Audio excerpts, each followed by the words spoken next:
Hello नमस्कार साथियों, स्वागत है आप सभी का गुरुजी एग्जाम के यूट्यूब चैनल में। साथियों, आशा करते हैं आप सभी बहुत ही अच्छे होंगे। तो देखिए, इस वीडियो में हम आपको रीजनिंग का पार्ट नंबर 3 कराने वाले। इससे पहले 2 क्लासें करा चुके हैं। यदि आप लोगों ने उन क्लासों को नहीं देखा है तो प्लीज़ उनको भी देख लीजिएगा, क्योंकि हम अपनी वीडियो में उन्हीं प्रश्नों को शामिल करते हैं जो बार बार परीक्षा में पूछे गए प्रश्न होते हैं, जो रिपीटेड टाइप के प्रश्न होते हैं। देखिए, ये सभी परीक्षाओं के लिए बहुत ही महत्वपूर्ण प्रश्न हैं। इस वीडियो में हम आपको आसान ट्रिक भी बताने वाले हैं, जिसकी सहायता से प्रश्नों को करेंगे मात्र कुछ ही सेकंडों में सॉल्व। तो चलिए चलते हैं अपने पहले प्रश्न की तरफ। देखिए, आपका पहला प्रश्न दे रखा है, मोस्ट इम्पोर्टेंट प्रश्न है दोस्तों। इस टाइप का प्रश्न काफ़ी बार परीक्षा में देखने को मिला है। तो देखिए, इस टाइप के प्रश्न जब भी परीक्षा में आएंगे तो कैसे सॉल्व करेंगे आसान तरीका से, बिना फैन उठाए।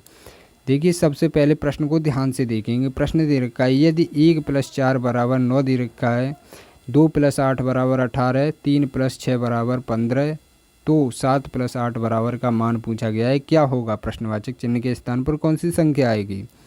देखिए, जब भी इस टाइप का प्रश्न दे रखा हो तो क्या करेंगे। देखिए, यहाँ पर बीच में प्लस दे रखा है, तो इसका मतलब ये नहीं है इसको जोड़ कर ही लाना पड़ेगा। नहीं, कुछ भी करो, बस आपको 9 लाना है। उसको कुछ नहीं मतलब है, बस आप उसको तो आंसर चाहिए जो यहाँ पर दे रखा है, उसको लाना है। तो कैसे करेंगे?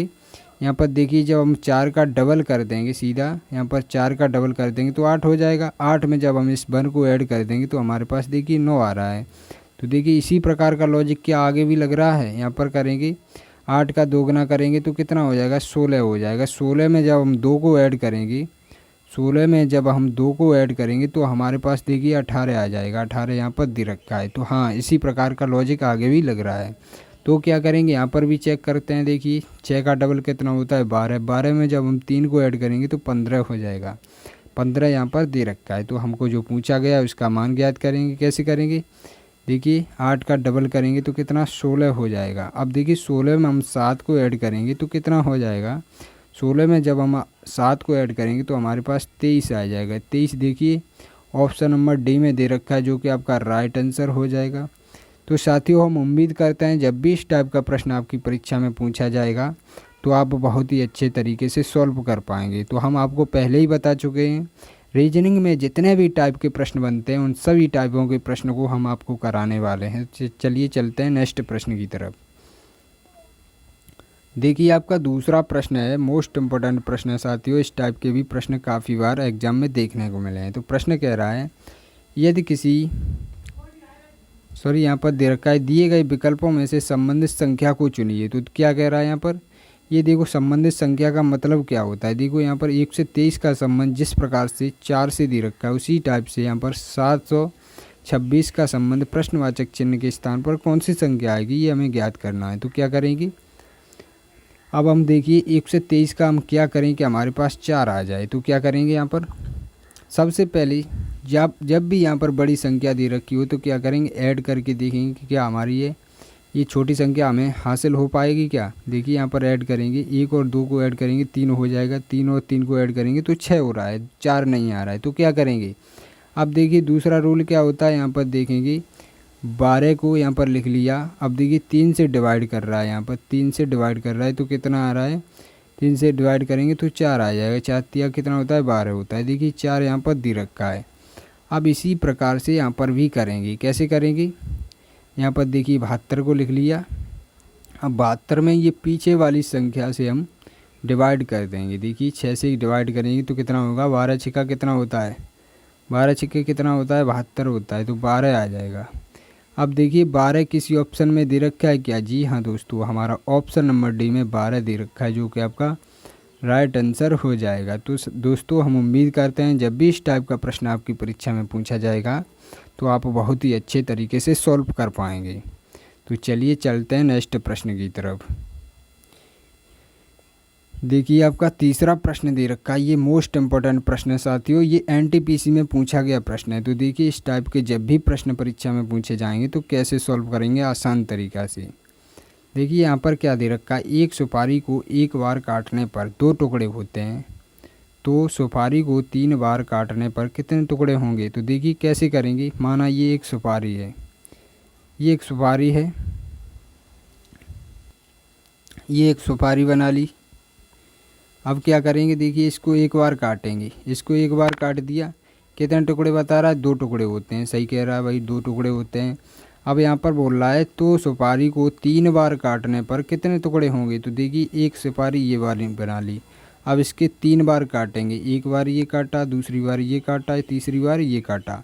अब देखिए इसका आसान तरीका क्या होता है, बस जो टुकड़े हो गए उसको गिन लो, आपका आंसर आ जाएगा। देखिए 1 टुकड़ा, 2, ये 3, ये 4। देखिए सुपारी के 4 टुकड़े हो गए। तो 4 टुकड़े देखिए 4 ऑप्शन में किस में दे रखा है, ऑप्शन नंबर डी में दे रखा है, जो कि आपका राइट आंसर हो जाएगा। तो साथियों हम उम्मीद करते हैं जब भी इस टाइप का प्रश्न आपकी परीक्षा में पूछा जाएगा तो आप बहुत ही अच्छे तरीके से सॉल्व कर पाएंगे। तो जब भी प्रश्न देखिए इस टाइप की परीक्षा में आए तो आप इसी टाइप से सॉल्व करने की कोशिश करें। यहाँ पर एक सुपारी को बनाएं, यहाँ पर काट लें, बस आपका कभी भी गलत प्रश्न नहीं हो सकता। तो चलिए चलते हैं नेक्स्ट प्रश्न की तरफ। देखिए आपका चौथा प्रश्न है, ये भी मोस्ट इम्पोर्टेंट प्रश्न है साथियों। इस टाइप के भी प्रश्न काफ़ी बार एग्जाम में देखने को मिले। तो प्रश्न कह रहा है नीचे दिए गए शब्दों का सही बेन आलेख बनाएं। यहाँ पर आरेख होता है, आरेख होता है, आलेख नहीं होता है, ठीक है। यहाँ पर आरेख होता है, आरेख इस प्रकार से लिखा जाता है, ठीक है। अब क्या करेंगे, जब भी इस टाइप का प्रश्न आएगा परीक्षा में, देखिए शब्दों की बात कर रहा है, ये शब्द दे रखे न्यायाधीश, चोर, अपराधी। जो भी शब्द दे रखे होते हैं उन पर हमें विचार करना होता है, ये एक दूसरे से किस प्रकार से संबंधित है। तो क्या करेंगे, न्यायाधीश कौन होता है, चोर कौन होता है, अपराधी कौन होता है, ये आपको मालूम है। तो देखिए इस टाइप के प्रश्न कैसे सॉल्व करेंगे। देखो न्यायाधीश कौन होता है, चोर कौन होता है, अपराधी कौन होता है। अपराधी एक चोर होता है, ठीक है। न्यायाधीश अपराधी होता है, नहीं होता है। चोर होता है, नहीं होता है। तो न्यायाधीश अलग हो जाएगा। कैसे बनाएंगे डायग्राम, ये अपराधी का डायग्राम बन गया, इसके अंतर्गत कौन आ जाएगा, चोर आ जाएगा। अब देखिए न्यायाधीश तो चोर नहीं होता है, तो देखिए इस टाइप का वेन डायग्राम बनेगा। तो देखिए इस टाइप का वेन डायग्राम आपका ऑप्शन नंबर सी में दे रखा है, जो कि आपका राइट आंसर हो जाएगा। तो साथियों हम उम्मीद करते हैं जब भी वेन डायग्राम से रिलेटेड प्रश्न आपकी परीक्षा में पूछा जाएगा तो आप बहुत ही अच्छे तरीके से सॉल्व कर पाएंगे। तो वीडियो पसंद आ रही है, प्रश्न समझ में आ रहे हों तो प्लीज़ वीडियो को लाइक करके चैनल को सब्सक्राइब करके साथियों हमसे जुड़ना न भूलें डेली इसी टाइप के प्रश्नों को पढ़ने के लिए। तो चलते हैं नेक्स्ट प्रश्न की तरफ। देखिए हम रीजनिंग का हर टाइप कवर करने वाले हैं, जितने भी टाइप के प्रश्न परीक्षा में बनते हैं उन सभी टाइपों के प्रश्न को कराने वाले हैं। तो देखिए आपका इस टाइप का भी प्रश्न काफ़ी बार एग्जाम में देखने को मिला है। तो प्रश्न दे रखा है नीचे पासे की 2 स्थितियां दी गई हैं, कौन सी संख्या 5 के सामने है। तो देखिए 5 के विपरीत वाली पूछ रहा है, 5 के विपरीत कौन सी संख्या आएगी। तो कैसे चेक करेंगे, जब भी इस टाइप का प्रश्न आएगा देखिए आसान प्रश्न होता है, बस आपको तरीका मालूम होना चाहिए। तो कैसे करेंगे, यहाँ पर सबसे पहले कॉमन देखेंगे। देखिए 2 और 1 किसी इस वाले फेस में भी दे रखा है, इस वाले में भी दे रखा है। तो कैसे करेंगे, यहाँ पर देखिए ये तो कॉमन हो गए, ये तो नहीं हो सकते 5 के विपरीत। अब जो बचा उसका विपरीत ये हो जाएगा, देखिए 5 का विपरीत 4 हो जाएगा। तो देखिए कितना समय लगा इस टाइप के प्रश्नों को करने में, कितना समय लगेगा, मात्र 5 सेकंड का समय लेंगे, ठीक है। तो देखो आपको पता चल चुका है 5 का विपरीत 4 हो जाएगा, 4 का विपरीत 5 हो जाएगा। तो क्या पूछा गया, 5 का विपरीत क्या होगा, तो 4 हो जाएगा, 4 आपका राइट आंसर हो जाएगा। तो साथियों हम उम्मीद करते हैं ये वीडियो आपको काफ़ी अच्छे तरीके से समझ में आई होगी, प्रश्न भी समझ में आए होंगे। तो चलिए मिलते हैं अगली वीडियो में, तब तक के लिए जय हिंद, जय भारत।